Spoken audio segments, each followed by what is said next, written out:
So what I'm going to talk about is when you get into automation, how does it change when it comes to testing platforms? What are platforms? How are they different than applications?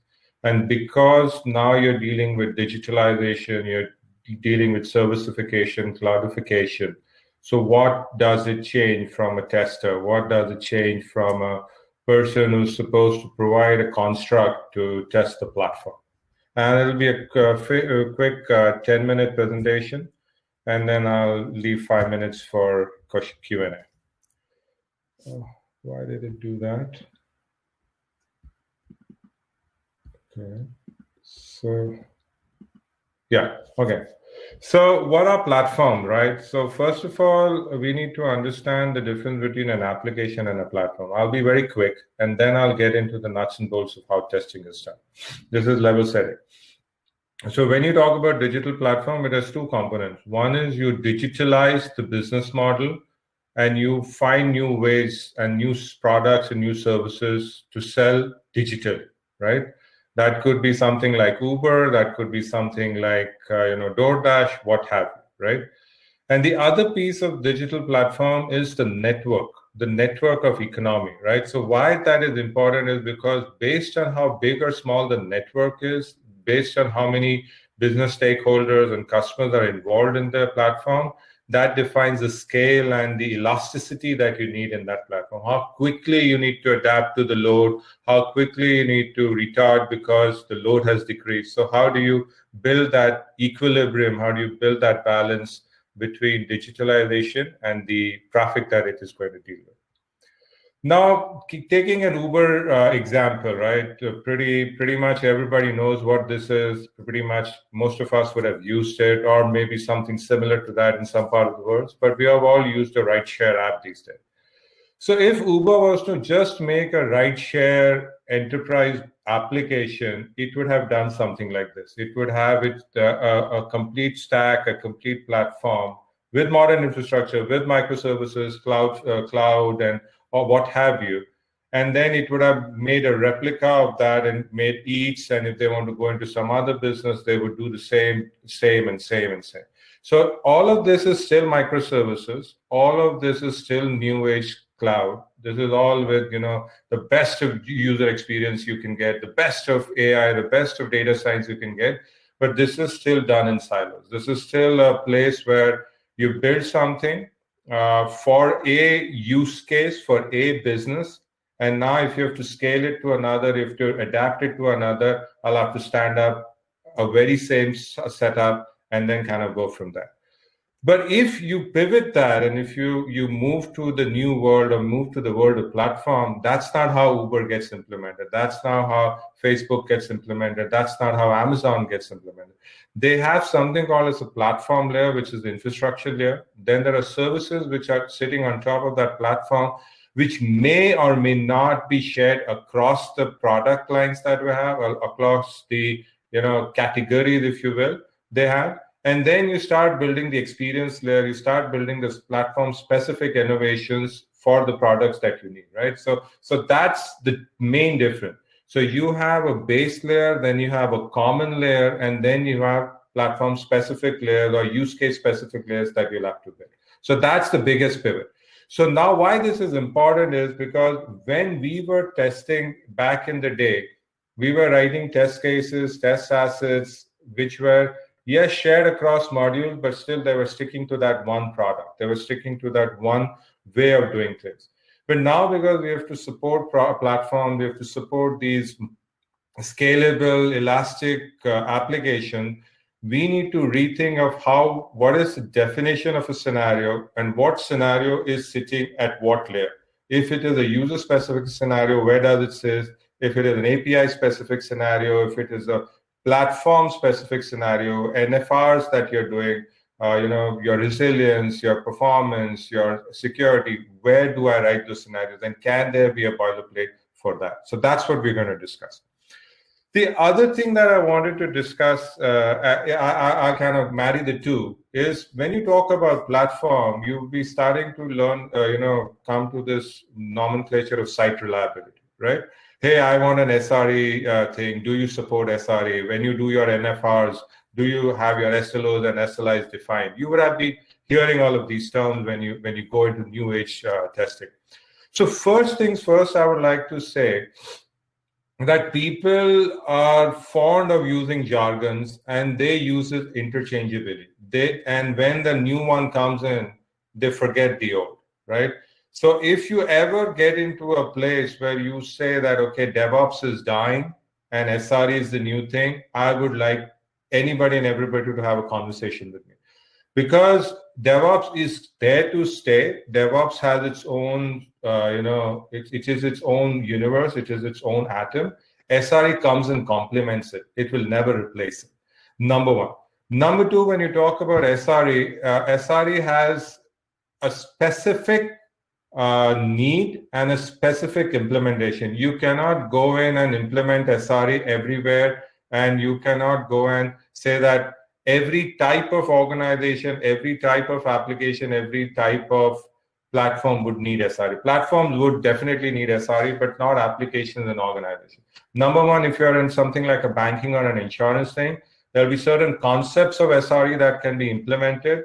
It would be a very mature DevOps pipe, but it will never be a true SRE because you cannot share ownership up for certain attributes, for certain processes in your step. You have to have dual people working on it. Whoever is writing cannot validate, whoever is validating cannot authorize.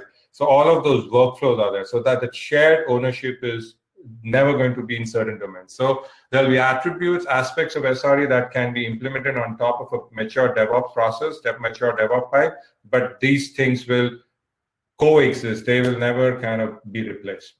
Number two, one of the big things you do plan for, you do NFRs, you do your security testing, you do your performance testing, you do your scalability. All of that testing is also done in DevOps, right? It is a mature DevOps process.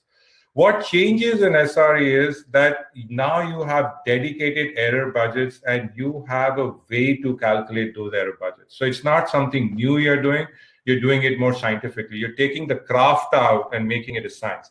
I for one, believe software engineering is a craft. It is not art and it is not science, right? And the second thing that happens is when you move your mentality or your philosophy as an organization, as a team to SRE, you focus a lot on your wall of confusion. Today, what is happening, everybody wants to release as much as we can. Yesteryear, it was more about zero defects. It was more about, okay, how many defects did you find? How many P1s did you find? Did you release any P1s in production? Now, that's not how you get measured. Now, that is table state. If you are a good organization which is testing, that is an expected behavior. Now, folks talk about NFRs. Now, folks talk about good interaction. Was the experience that you were trying to do through that use case is what the users like? Did they give you 5 and 5 rating on your experience, whether the internal customers, external customers? And the second big thing and the benefit of companies like YouTube and Google and all have given us is that a beta program.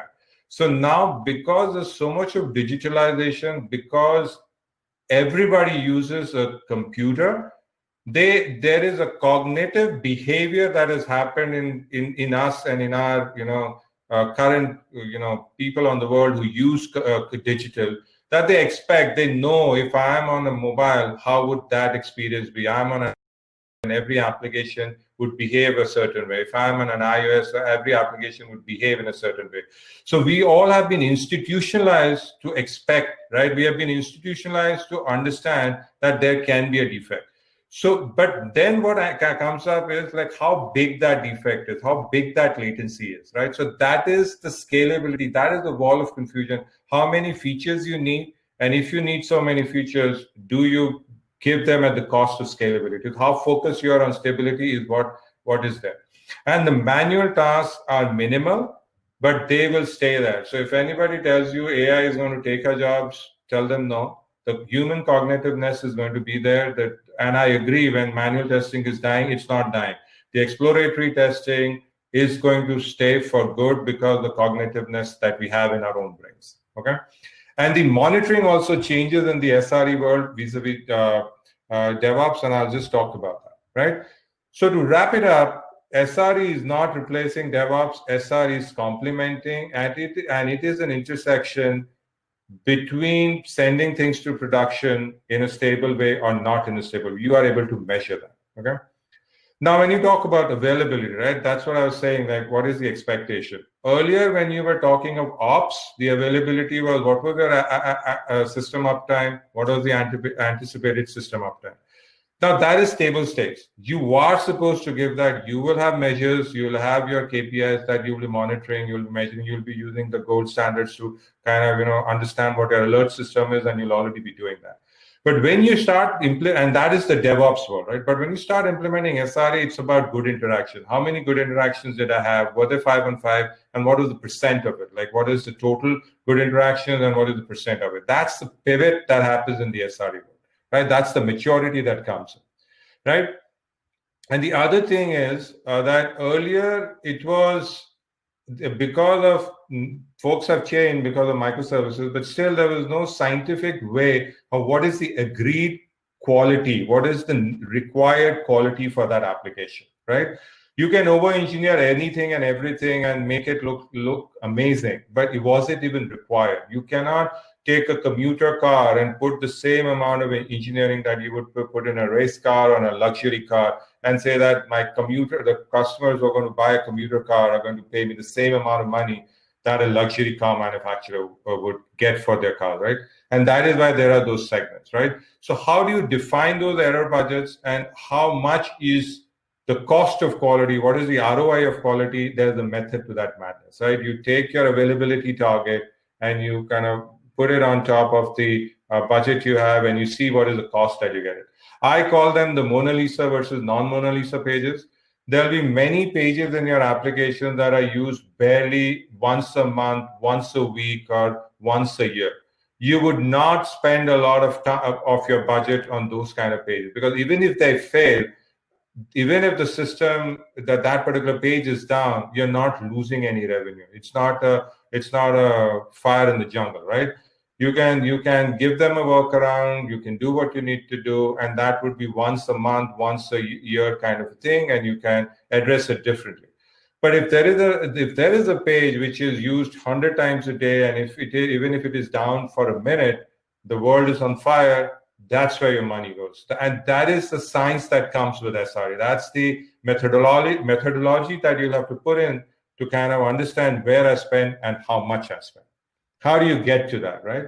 So typically, there are 3 parameters that get as part of any measure, right? How many test cases did I find? What is the NFR that I need to do? What is the performance I need? What is the security I need? All of that, right? What is my test coverage? What is my test coverage at the unit level? What is the test coverage at the component level? So forth and so on, right? So all that things you do for your DOM load, right? You would be, all the folks who write automation testing, you would be doing performance tracing, like capturing your DOM load, first byte of interaction, first byte when the DOM load complete, and all of that, right? You would take that kind of data to decide your SLIs, right? So what should be the response time of the page? What should be the interaction that I get? If I'm making a click, then how much time does it take for me to go to the next screen? Or is there a grind there that I need to remove, or it is expected behavior, right? Once you set that up, those will be your indicators. Those will be your, definition of the experience. Going into the thresholds of it, right? What is yes, it's taking me so much time. It's taking me 200 milliseconds. But if 95% of the time my entire application takes 200 milliseconds, I'm fine. Only that 5% is where, those are the exceptions I've designed my system for. That's the quality I'm sending out there, right?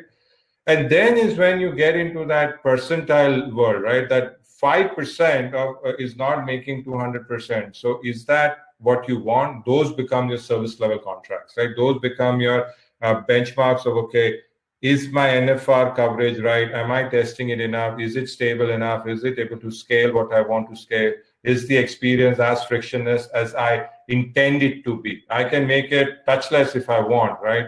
But do I really need to? Does my customer even asking for that? So those are the paradigm shifts that you need to do. And last but not least, this is where the platform comes in, right? So if you were running an application, right, there would not be three layers here. Okay, everything, your test assets, your test cases, your scenarios, they could be bunched into one. Yes, you would have those places where first you'd be calling the API scenario, then you would calling the backend validation, and then you would be calling the compatibility test of your UI, right? Okay, it's rendering correctly and on the browser. It is showing me the layout the way I designed. All of that would be sitting in different test assets, test cases, but you would still be calling them all as one. And that it would be kind of a mesh that is a continuity mesh, right? You cannot plug and play it. You cannot take one API and then plug it to another module and make the API test case work there also. But when you start running platforms, what you would have to do is you would have to build the green layer first. You will have to build platform level test cases, platform level sanity, right? Things like if I have to capture logs from an application server, I just need to pass few parameters and it should do it on its own. If I have to take screenshots, if I have to take, some usage logs or, web logs, app logs, what have you, right? The platform services, the platform infrastructure, platform ops, if I have to spin a container, if I have to, take a particular Docker and kind of spin it out, configure it for a particular geo, all of that should happen. I should not be doing it at a point to point. I should not be doing it for each application again and again. There should be a pattern, there should be a design pattern, there should be a factory pattern where I can do that quickly, right? The blue layer is your domain layer. So say, for example, I was testing a sales app which was not only having the CRM aspect of it, but the back office of moving the data to finance and then converting those finance data into invoice. So that all domain level test cases, domain level data, domain level scenarios that can be reused should be sitting in your blue layer, right? That is okay. This test asset is for if it's for banking, then it's banking for customers. This is banking for corporations. This is banking for it's into stock brokering and whatnot. So all that componentization should happen in the blue layer. And the red layer is where you actually get into the experience of it. You get into the service design. Maybe that is the top layer, which is unique to each of those service lines, if you will, and they are specific to what you're doing, and there's specificity to what's being done, right? So again, going back to that whole point of how do you test platforms, right? Because platforms have come in, we will have to test the green layer, and we'll have to focus a lot on NFRs, because giving it a functional coverage is table stakes now. And there are many tools, many processes like Cypress for a case in point, right? You can take Cypress and institutionalize your developers to do all your unit level testing for your UI and your APIs, and you don't need to provide that much coverage. You as a tester need to now focus on compatibility, because Cypress does not do compatibility. Cypress does not do, how would it behave in a certain browser? What would be experience specific problems? Like if I render it on iOS vis-a-vis Android, how would it behave?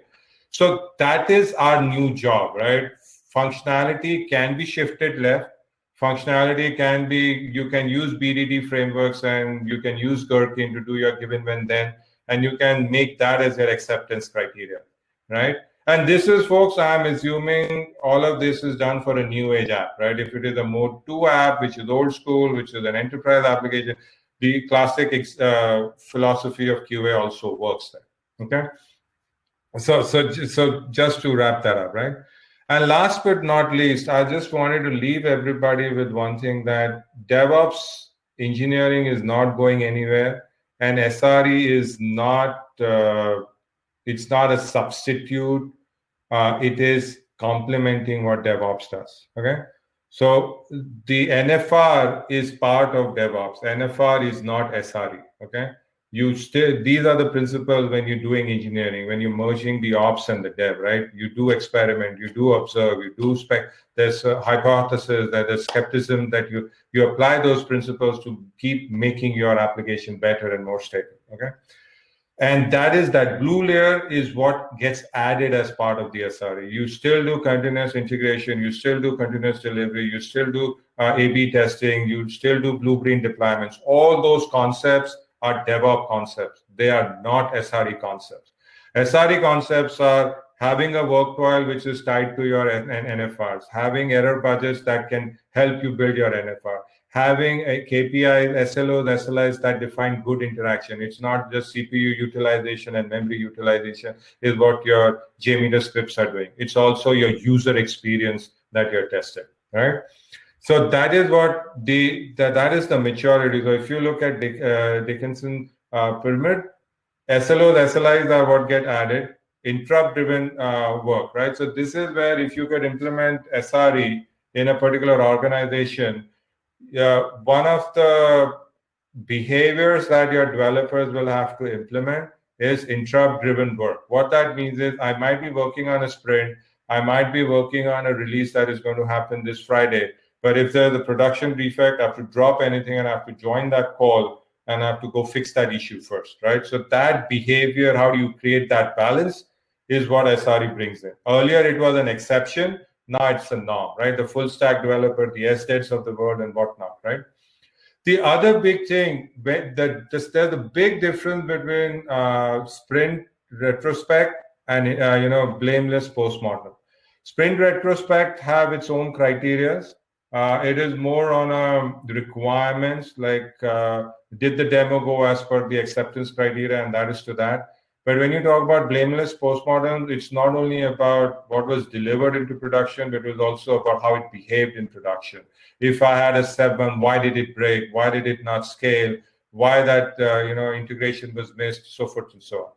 And because earlier error budgets, one of the other things that happens is because you are in that world where now you have error budgets, so you don't get lost in that catch-22 that do I spend my money on functionality or do I spend my money on something which is just going to be stable? It's my technical debt that I'm going to fix. Business is not going to see anything new.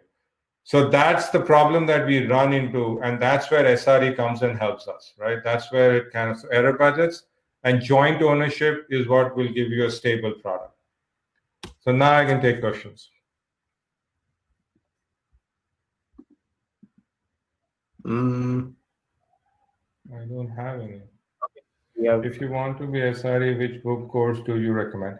So if you want to learn about SRE, go to the people who invented it. Go to Google and you will find there are so many books. If you have a GCP membership, you will get more data. But simple search on Google Docs for SRE will give you a lot of data. And the best part is what they have done is they have given you games also. So you can play those games within your team to understand what you're doing and what you're not doing. You can be completely honest. These are SRE-based games. It's like you can do a Zoom call or what have you, and you can do a role play that what if scenarios that they do. And you should behave exactly the way you would have behaved in production, and they will exactly lead you to what would it equate to, right? What are you not doing? What can you do? And how can you transition from there? That's the only question I had. So there are more, please let me know. Yeah, sure. I mean, if there are any, we'll post it here, but I think... Guys, are you able to hear me? Okay. Yes, we can. Yeah. I agree. And that's right. So the question is, there is so much confusion on the concept. Why are people running behind the term and not going deep? Sorry if I sound a bit philosophical. That's exactly why I chose this topic, right? So one of the two problems that we are solving within our teams is like so case in point, right? Why we call ourselves business assurance and not test assurance or test practice or QA assurance and all, is because one of the things that we as testing org need to understand, and this is a controversial statement I'm going to make, but I firmly believe in this. The profession as we know as testing is changing and it is shifting left as quickly as it can. Okay, so any new age development that is going to happen you're going to shift left, you're going to have full stack developers, you're going to have SDETs, and so forth and so on, right? So because of that, people are in so much of rush that they don't appreciate the nuance and they don't appreciate what I need and what I don't need. It's like that kid in a candy store, right? If everybody's using SRE, let me also do SRE. You may not need it. All you need is a mature CI or a mature CD or a mature CT, and you should be good, right? So yes, so they don't go deep, but devil's in the details. And only product companies will be SRE.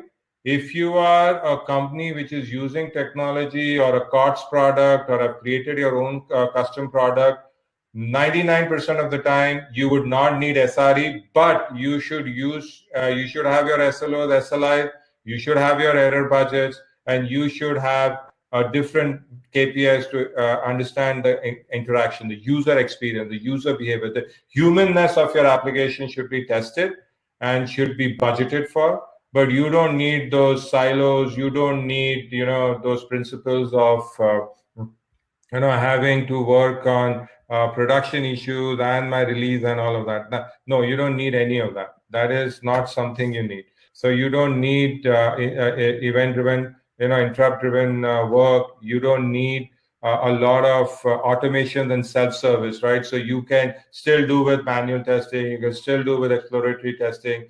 You will still have UATs because you need to go through an audit. You cannot touch code in production every hour or every day. You would still, it'll be okay if you are still on a weekly cadence or a bi-weekly cadence. But in some cases, you may be on a bi-monthly or on a monthly cadence, and that's fine. If that is what your ROI is, if that is your mean time to value, and it is a good, accepted, agreed mean time to value, which is not hampering your business, you're fine. You don't need all the concepts of SRE. Great, Ramendeep. I think that So there we go, guys. So that was my session. The deck is with the sponsors. So anybody wants to kind of use it, yeah, you're free to do it. Sure, Ramendeep. Thanks. So how much? That's a loaded question. Manual testing in CI/CD, right? So now let me define manual testing also, right? So, and that is what I loved about the speakers that came in earlier, and especially the lady from Atlassian. She was trying to defend manual testing, and I cannot agree more with her, right? So when I come to CI/CD, right, the question that I would ask, and I would ask myself as a test architect, is that what is the agreed velocity I need to release?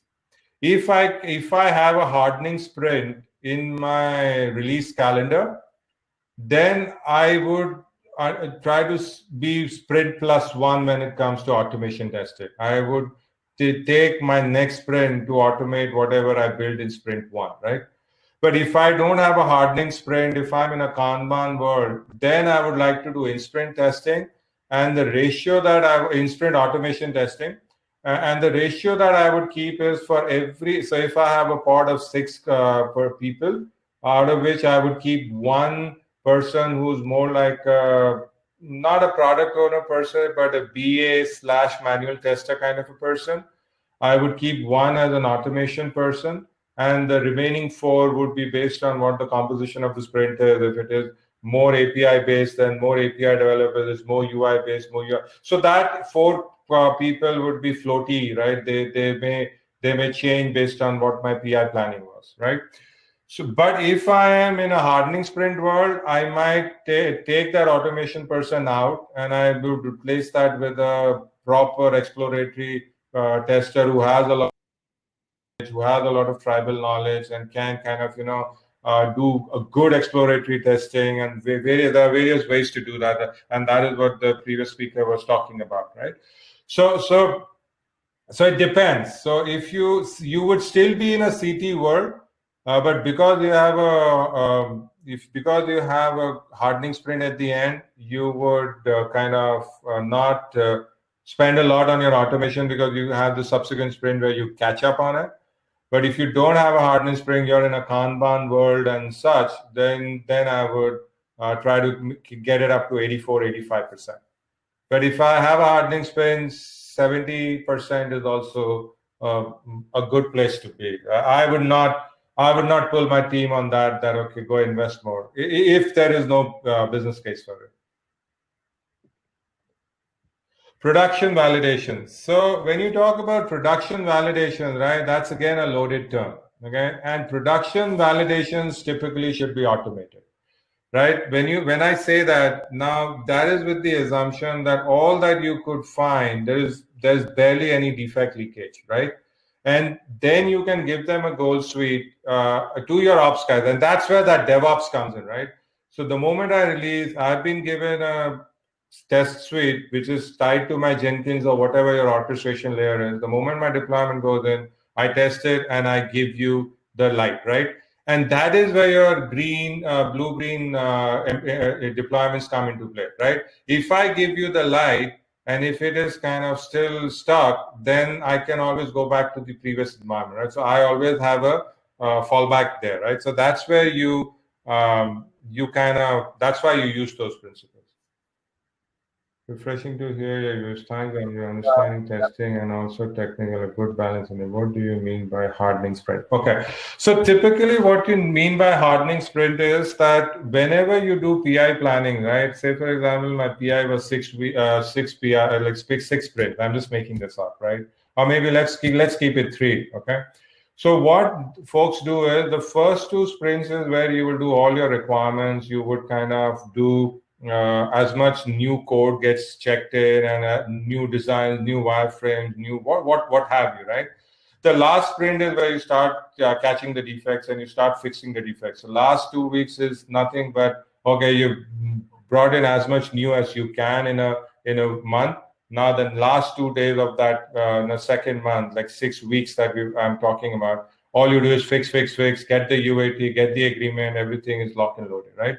So if you're in that world, you would not need in-sprint automation, because whatever you did in the first sprint, you can catch it in the second. And what are you going to do in the second sprint? You already have a third sprint that is dedicated to do that. But if you don't have that the third sprint, and you're still, building, then you would want to do 85% of your test coverage should come from automation. And 85 it's not a scientific number. It's craft, as I said, right? If it is possible to achieve 95, then why not go ahead?